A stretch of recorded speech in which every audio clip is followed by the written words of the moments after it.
Rule 96. General Powers and Duties of Guardians. Section 1.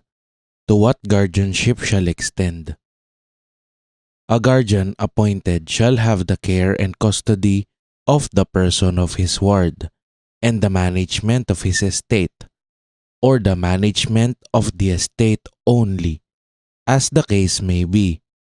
The guardian of the estate of a non-resident shall have the management of all the estate of the ward within the Philippines, and no court other than that in which such guardian was appointed shall have jurisdiction over the guardianship.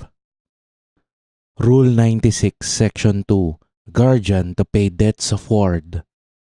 Every guardian must pay the ward's just debts out of his personal estate and the income of his real estate, if sufficient. If not, then out of his real estate upon obtaining an order for the sale or encumbrance thereof. Rule 96, Section 3. Guardian to settle accounts, collect debts, and appear in actions for ward. A guardian must settle all accounts of his ward, and demand, sue for, and receive all debts due him, or may, with the approval of the court, compound for the same, and give charges to the debtor on receiving a fair and just dividend of the estate and effects. And he shall appear for and represent his ward in all actions and special proceedings, unless another person be appointed for that purpose. Rule 96, Section 4. Estate to be managed frugally, and proceeds applied to maintenance of ward. A guardian must manage the estate of his ward frugally and without waste, and apply the income and profits thereon so far as may be necessary to the comfortable and suitable maintenance of the ward and his family, if there be any. And if such income and profits be insufficient for that purpose, the guardian may sell or encumber the real estate upon being authorized by order to do so, and apply so much of the proceeds as may be necessary for such maintenance. Rule 96, Section 5. Guardian may be authorized to join in partition proceedings after hearing. The court may authorize the guardian to join in an assent to a partition of real or personal estate held by the ward jointly or in common with others. But such authority shall only be granted after hearing, upon such notice, to relatives of the ward as the court may direct, and a careful investigation as to the necessity and propriety of the proposed action. Rule 96, Section 6. Proceedings when the person suspected of embezzling or concealing property of ward.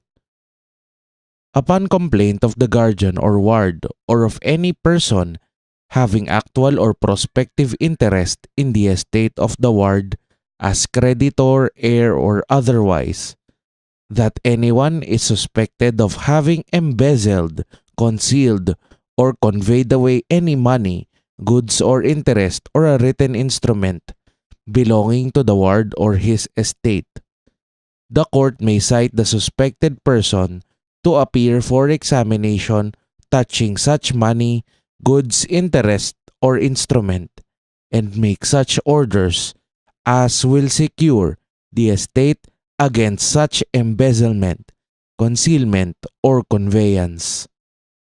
Rule 96, Section 7. Inventories and accounts of guardians and appraisement of estates.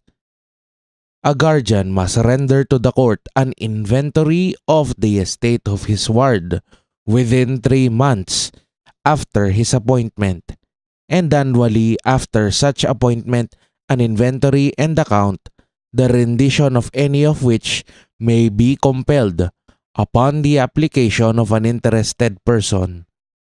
Such inventories and accounts shall be sworn to by the guardian, all the estate of the ward described in the first inventory shall be appraised. In the appraisement, the court may request the assistance of one or more of the inheritance tax appraisers.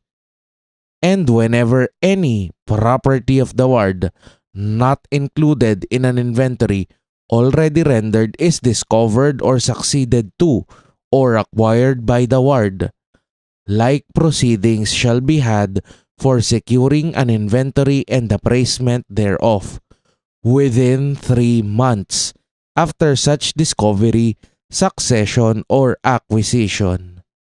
Rule 96, Section 8. When guardian's accounts presented for settlement, expenses and compensation allowed. Upon the expiration of a year from the time of his appointment and as often thereafter as may be required, a guardian must present his account to the court for settlement and allowance. In the settlement of the account, the guardian other than a parent shall be allowed the amount of his reasonable expenses incurred in the execution of his trust, and also such compensation for his services as the court deems just, not exceeding 15% of the net income of the ward.